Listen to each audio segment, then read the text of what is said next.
James, Alison, you are in Paris, so why did you come to Paris? It was a big event. It was a big event. Days ago. Yes, no, it was a thrilling event. I came for a big meeting that was one of the concluding meetings of the Cher René Girard at the Collège des Bernardins, so this year of lectures that have been happening there.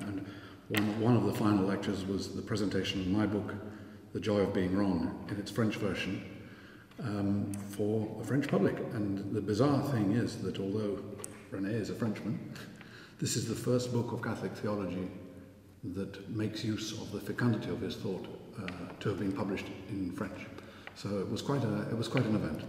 It was something really new because it was the first time. It was dialogue between René Girard theories and theology. Exactly. In a way, and working on theology. That's your world. I'm a theologian, yes, yes. That's right. And could you explain us in a few words, which is very difficult, but the principle of the joy of being wrong, because it's very new and very nourishing, and you know that René said that it was a fundamental work. Well, of the every time you find, and this is one of the things which I think is so important about René's approach, how it enables us to reimagine the whole tradition of ethics, is that we've tended to be brought up in a tradition that says, well, the world was created good, the humans had a fall, this screwed everything up, so there was a big list, there was a bill to pay, and someone had to pay the bill, and God said, who is going to pay the bill? No human could, because humans are too bad. So Jesus said, or God said, I will send my son, and he will pay the bill. So you have, in a sense, God killing God to pay a bill, and thereafter everybody must behave. Well, there's not much joy in that.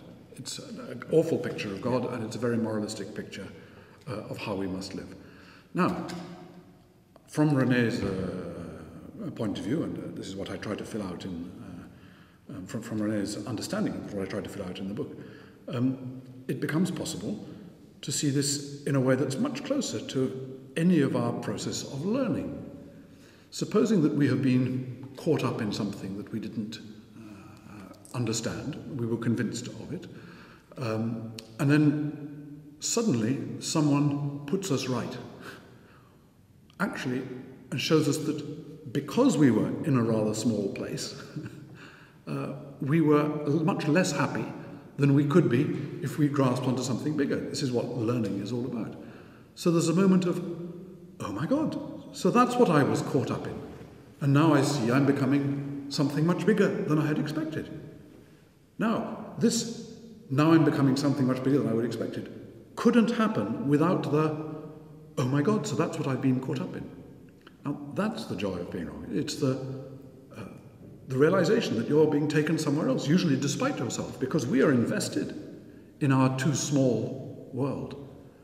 For us, learning that we are more than we think we are is a difficult and painful business, but it's a difficult and painful business which is opening us up to joy. So that's why I use the phrase "the joy of being wrong," because most people think of being wrong as somehow how would you say this? A failure, a letdown, a source of shame.